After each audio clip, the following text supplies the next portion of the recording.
တေဟာတယောက်သူ့သွားမဲ့မြို့ကိုအမြန်ရောက်ချင်လှပါပဲကားကတရွေ့ရွေ့သွားနေရင်သူ့နှာခေါင်းထဲမှာညှိဆိုးဆိုးအနံ့ကိုရလာခဲ့တယ်ဗျဒါပေမဲ့လည်းကြွက်တကောင်သေးတဲ့အနံ့လိုပဲသူတွေးကြလိုက်ပါတယ်ဒါပေမဲ့အနံ့မပြောက်တော့ကားခေါင်မိုးပေါ်မှာရှိနေမယ်လို့ထင်ပြီးခေါင်မိုးပေါ်ကိုတက်ကြည့်လိုက်ပါတယ်ခေါင်မိုးပေါ်ကိုကြည့်လိုက်တော့သူတော်တော်လေးကိုထိတ်လန့်သွားခဲ့တယ်ဗျကားပေါ်ကဆင်းသွားခဲ့တဲ့လူကြီး၃ယောက်ကအခုကားခေါင်မိုးပေါ်ရောက်နေပြီးကားမောက်အောင်တမင်လှုပ်ခါနေကြတာပါဦးကြီးတို့ဘာလို့တက်ကစားနေကြရလဲဗျအရက်မှုနေကြရလားလက်ဆက်တက်တော့ဦးကြီးတို့ကဇရက်မှာဆင်းနေကြတာမဟုတ်ဘူးပဲကားခေါင်မိုးပေါ်ရောက်နေကြတာကိုတီဟာကလူကြီး၃ယောက်ကိုကြောက်စိတ်မဝင်ပေမဲ့ကားအက်ဆီဒန့်ဖြစ်မှာကိုတော့ကြောက်နေမိပါတယ်ဒါကြောင့်သူတို့၃ယောက်ကိုကားအောက်ကိုဆင်းထိုင်ဖို့ပြောမယ်လို့စိတ်ကူးနေတော့ရှိသေးတယ်ဗျကားအောက်ကိုကြည့်လိုက်တော့၃ယောက်လုံးကရောက်နှင်းနေခဲ့ပါပြီသူတို့ထိုင်နေကြနေရမှာပဲထိုင်နေကြတယ်ဗျတီဟာကအခုလက်ရှိဖြစ်ပျက်တာတွေကဘာကြောင့်လဲဆိုတာမရိပ်မိသေးပါဘူးဒါနဲ့ပဲကားခေါင်မိုးပေါ်ကိုတစ်ချက်ထပ်ကြည့်လိုက်ပြန်နေဗျကားခေါင်မိုးပေါ်မှာဘာမှမရှိတော့လို့တီဟာသူဘာတွေကြုံနေရလဲဆိုပြီးထူးဆန်းနေပါတယ်ဘာဆက်လို့မှန်းလည်းမသိသေးတာနဲ့ပြန်ဆင်းလာပြီးသူ့နေရာမှာပဲပြန်ထိုင်နေလိုက်တယ်ဗျဘာဖြစ်နေရလဲလူလေးမင်းကိုကြည့်ရတာနည်းနည်းထူးဆန်းနေတယ်လို့ပဲကားခေါင်မိုးပေါ်မှာဘာရှိလို့တော့အော်ဘာမှဖြစ်ပါဘူးအပေါ်မှာလည်းဘာမှမရှိပါဘူးဗျကားရိမ့်ရိုင်နေတာလဲဒီလူကြီး၃ယောက်ချောင်းပဲဖြစ်မှာပါအပုပ်နှန်းကလည်းဒီလူတွေအရက်မှုမှုနဲ့အာမနာတန်လေလည်နေကြတဲ့ပုံပဲဗျဒီရက်ဒေသလူတွေလည်းအစနောက်တန်တဲ့အကြောင်းတွေကိုကြုံမပြောထားကြဘူးလို့ရိုးရိုးပဲတွေးလိုက်ပါတယ်တကယ်ထူးဆန်းနေတာကဒီလူကြီး၃ယောက်ပါဒါပေမဲ့လည်းသူ့ကိုထူးဆန်းနေတယ်လို့လာဆွဆွဲလိုက်သေးတယ်လို့စိတ်ထဲကနေမြည်တွန်တောက်တိလိုက်မိတယ်ဗျကားမယံမနာတရွေ့ရွေ့သွားနေတော့တီဟာကားလမ်းဘေးပတ်ဝန်းကျင်ကိုလှမ်းကြည့်လိုက်တော့စိတ်ထဲမတင်မကျဖြစ်သွားပါတယ်ကားရှေ့ဆက်သွားနေပေမဲ့နေရာဟောင်းကိုပဲပြန်ရောက်နေတယ်ဆိုတာသူတေချာသွားတယ်ဗျဘာကြောင့်လဲဆိုတော့သူကားဆောင်ခဲ့တဲ့ရွာထိပ်ကဇီယနာကနေပဲကားကဖြတ်သွားနေတာကြောင့်မှုလို့ပါတီဟာတန်တရားဝင်နေတော့မှသူ့နှာခေါင်းထဲအပုပ်နဲ့ဝင်လာလို့ကားတွေကိုလှမ်းကြည့်လိုက်တော့ကြောက်စရာမြင်ကွင်းကိုမြင်လိုက်ရပါတယ်လူကြီး၃ယောက်ကခေါင်းပြတ်တဲ့သူကပြတ်ခြေပြတ်တဲ့သူကပြတ်နေနောက်တစ်ယောက်ကတော့လက်ပြတ်နေခဲ့တယ်ဗျတီဟာတယောက်ကဘာပေါ်မှာတရေတွေတကယ်ရှိတယ်ဆိုတဲ့အကြောင်းကိုအခုမှလက်ခံလိုက်ပါတယ်တီဟာစိတ်ထဲကနေလန့်နေတော့ရှိသေးတယ်ကားဇရက်ရှိမှတုံငနေရက်လိုက်တယ်ဗျကားရက်လိုက်တာနဲ့လူကြီး၃ယောက်ကကားပေါ်ကနေချက်ချင်းပဲပျောက်သွားပါတယ်တီဟာဇရက်ထဲကိုလှမ်းကြည့်လိုက်တော့လူကြီး၃ယောက်ကဇရက်ထဲကိုရောက်နေပြန်နေဗျတီဟာလည်းရုတ်တရက်ဘာလို့မှမသိပဲကားပေါ်မှာမလုံးမရှက်ထိုင်းနေမိပါတယ်သူအခုမြင်နေရတာဘာတွေလဲလို့တွေးနေတော့မှာပဲခွေးဦးတန်အရှိကြီးကိုကြားလိုက်ရတယ်ဗျနောက်ပြီးကားရှိကမှာဘုန်းကြီးတစ်ပါးထိုင်းနေတာကိုသူသတိရသွားပါတယ်သူလှမ်းကြည့်လိုက်တော့ဘုန်းကြီးကကားစရာဘေးကခုံမှာထိုင်းနေတော့မှာပဲတီဟာအဆိုပါဘုန်းကြီးစီကိုအကူအညီတောင်းဖို့ဆိုပြီးကားပေါ်ကနေအမြန်ခုံဆင်းလိုက်တယ်ဗျသူကားပေါ်ကဆင်းလိုက်တာနဲ့ကားရုတ်တရက်ပျောက်ကွယ်သွားပါတယ်သူအခုပဲကားပေါ်ကခုံဆင်းလာတာကားချက်ချင်းကြီးဘယ်ကိုပျောက်တော့ပါလေလို့စဉ်းစားနေရင်သူ့မျက်လုံးကဇရက်ကိုလှမ်းကြည့်လိုက်တော့လူကြီး၃ယောက်ကိုလည်းမတွေ့တော့ဘူးဗျဒါပေမဲ့ကားရှိကဘုန်းကြီးကဇရက်ထဲမှာရပ်နေပါတယ်ဘုန်းကြီးကိုလှမ်းကြည့်လိုက်တော့သူ့ကိုတခုခုလှမ်းပြောနေတယ်လို့ခံစားရတယ်ဗျဒါပေမဲ့လည်းခွေးဦးတန်ကြောင့်ဘုန်းကြီးရဲ့အတန်ကိုမတဲခွဲဘူးဖြစ်နေပါတယ်အသေးချာနားဆွေပြီးစူးစမ်းနားထောင်နေပေမဲ့မကြားရပါဘူးဘုန်းကြီးဘာပြောချင်တာလဲဆိုတာသူဟာသူပဲစူးစမ်းခံမှန်းနေတော့ကားဆရာနဲ့လူကြီး၃ယောက်ကလမ်းမရဲ့အလယ်မှာတန်းစီပြီးရပ်နေကြတယ်ဗျတခုခုကိုဖုံးကွယ်ထားခြင်းတဲ့ပုံမှာပဲ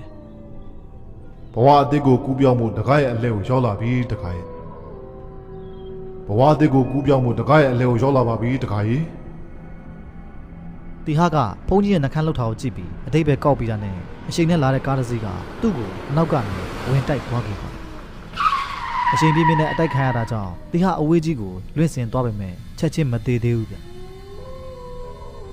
အဲဒီနောက်ကားဆရာနဲ့လူကြီး၃ယောက်ပေါင်းပြီးသူ့ကိုအားရပါရကန်ကြောက်နေကြပါတယ်တီဟာနာကျင်တဲ့ဝေဒနာကိုလူးလိမ်ခံစားနေရတော့မှဘုန်းကြီးကသူ့စီကိုရှောက်လာခဲ့တယ်ဗျတီဟာလဲကျနေတဲ့နားမှာထိုင်လိုက်ပြီးတာနဲ့ကြောက်စရာယုံစရာကောင်းတဲ့တရက်အဖြစ်ပြောင်းလဲသွားခဲ့ပါတယ်ဘဝအသစ်ကိုကူးပြောင်းမှုတကားရဲ့အလဲကိုရောက်လာပါပြီနော်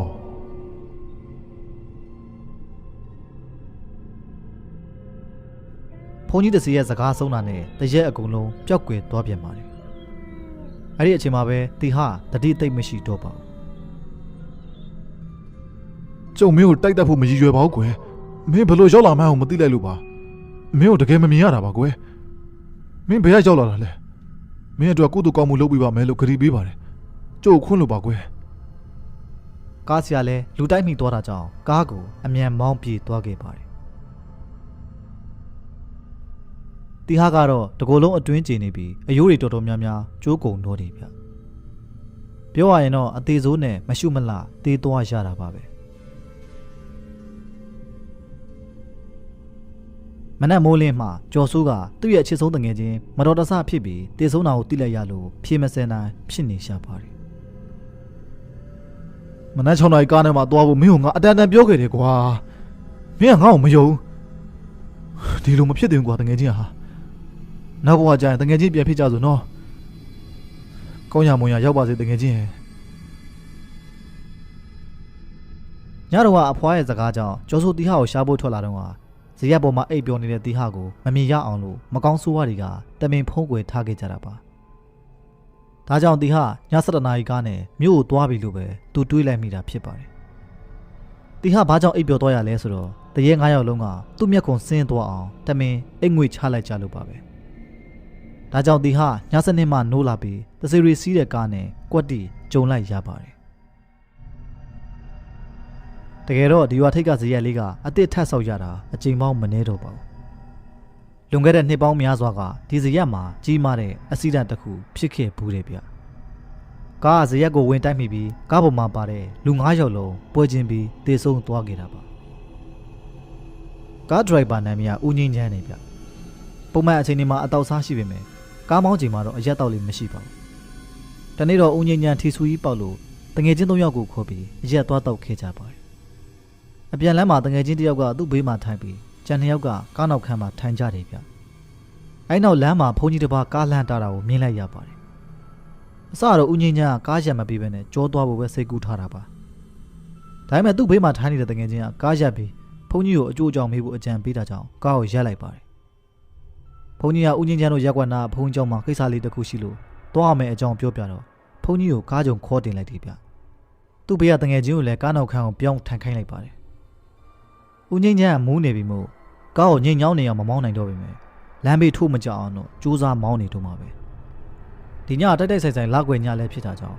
လမ်းပေါ်မှာသူတို့ကားလွဲလို့တခြားကားတစ်စီးမှကိုမမြင်ရပါဘူးကားမောင်းနေနဲ့ဖုန်းကြီးနဲ့စကားစမြည်ပြောကြသေးတယ်ဗျမကြခင်ရောက်တော့မယ်တိတ်မလို့တော့ပါဘူးဖေ။ဒါနဲ့တခါကြီးတို့ကဘာသွားလုပ်ကြတာတော့ဘာကြောင့်ဒီလောက်မိုးအောင်တောက်လာကြတာလဲကွအရက်သေးစားတောက်စားတာမကောင်းဘူးလေတခါကြီးရဲ့တီလာတစ်ပါးကျိုးတာပေါ့ဖြတ်လို့ရရင်ဖြတ်ပါကွယ်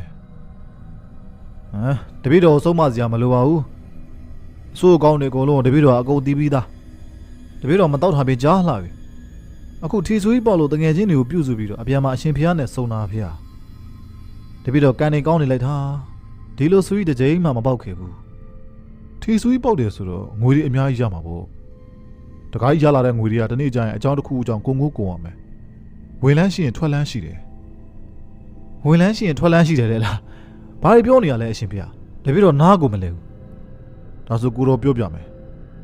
တခါကြီးရလာတဲ့ငွေတွေကအချို့အလူဒါနပြုလိုက်ပါစိုးရကန်နေအရင်မစိုးတော့အောင်ပေါ့ကွယ်အလူလို့အောင်မလဲအရှင်ဖေ။တပည့်တော်မလုပ်နိုင်ပါဘူးတပည့်တော်ရဲ့ငွေတွေကလွယ်လွယ်ရလာတာမှမဟုတ်တာအရှင်ဖေကစီးပွားရေးအမြင်ရှိလိုက်တာတပည့်တော်အလူလုပ်ခိုင်းတာအရှင်ဖေရဲ့အကြောင်းတွေကိုငွေတွေဝေစေချင်လို့မဟုတ်ဘူးလားတပည့်တော်သိနေတယ်စကားဆုံးတာနဲ့ဦးငင်းချမ်းကသူ့ဖွက်ထားတဲ့အရက်ပလင်းကိုငုံယူလိုက်ပေမဲ့မူးနေတာကြောင့်ပလင်းကလွတ်ကျပြီးကားဘရိတ်အောင်ကွက်တိဝင်းသွားခဲ့ပါတယ်ဘရိတ်နင်းလို့မရတော့တာကြောင့်ကားအချိန်ကိုဘလို့မှမထိနိုင်တော့ပဲရွာထိပ်ကဇရက်ကိုအရှင်ပြင်းပြင်းနဲ့ဝင်တိုက်မိခဲ့တယ်ဦးငင်းချမ်းအပါဝင်ကားပေါ်မှာပါတဲ့ခရီးသည်တွေအကုန်ပွဲချင်းပြီးတေဆုံးသွားခဲ့ပါတယ်ဦးငင်းချမ်းကရင်ဘတ်ကိုအရှင်ပြင်းပြင်းစောင်းပြီးတဲ့တန်းကြောင့်တေဆုံးခဲ့ရတယ်ဗျတငယ်ချင်းတယောက်ကလက်ပြက်နောက်တစ်ယောက်ကခြေပြက်ပြီးကြံတစ်ယောက်ကခေါင်းပြတ်ထွက်သွားခဲ့ပါတယ်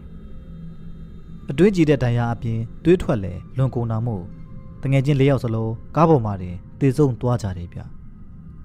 ဘုန်းကြီးကတော့ကားအပြင်ဘက်ကိုလွင့်စင်ထွက်သွားပြီးကတ္တရာလမ်းမပေါ်မှာမချိမလှပြန်လုံတော်မူခဲ့ရပါတယ်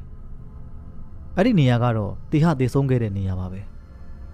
နောက်ပြီးမတော်တဆဖြစ်တဲ့အချိန်ကလည်းည7:00 နာရီပဲဗျ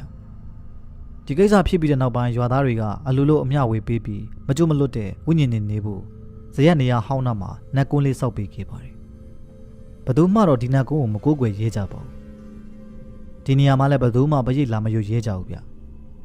တကယ်လို့ပရိတ်လာရွခဲ့ရင်ရွတဲ့ညမှာပဲတိုက်တိုက်ဆိုင်ဆိုင်အက်ဆီဒန့်ဖြစ်တတ်ပါတယ်နေရာမှာလည်းပွဲချင်းပြီးတည်ဆုံးသွားကြတာတွေကလည်းမနှဲမနှောပါပဲနောက်ပိုင်းမှာတော့နတ်ကွန်းရဲ့ရှင်းသားလေးမှာဇရက်အသစ်တစ်ခုပြန်ဆောက်ပေးလိုက်ကြတယ်ဗျနေုံလိုက်လောက်ွယ်ညရောက်တိုင်းဒီနေရာမှာမတော်တဆမှုကြောင့်သူအမြဲတည်ရပါတယ်ဒီနေရာမှာညအချိန်မတော်ကားတစ်စီးဇရက်နားမှာရပ်နေတာတွေ့မိရင်နောက်နေ့လူသေးတော့မယ်ဆိုတာဒီရွာသားတိုင်းသိနေကြပါပြီတချို့ရွာသားတွေကတော့တခါတလေညအချိန်မတော်ခောက်တုတ်ခောက်ပြန်မောင်းနေတဲ့တစီကားကိုမြင်ဘူးကြတယ်ဗျ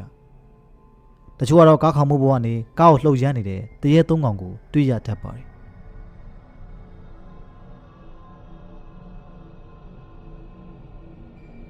တကယ်တော့တီဟာအခုလိုအသေးဆိုးနဲ့တေးဆုံးသွားတဲ့အကြောင်းအရှင်းကတော့တီဟာရဲ့ကန်စာတာနှိမ့်ချနေတဲ့အချိန်ရှောင်းနေတာကြောင့်လို့ပဲပြောရတော့မှာပါ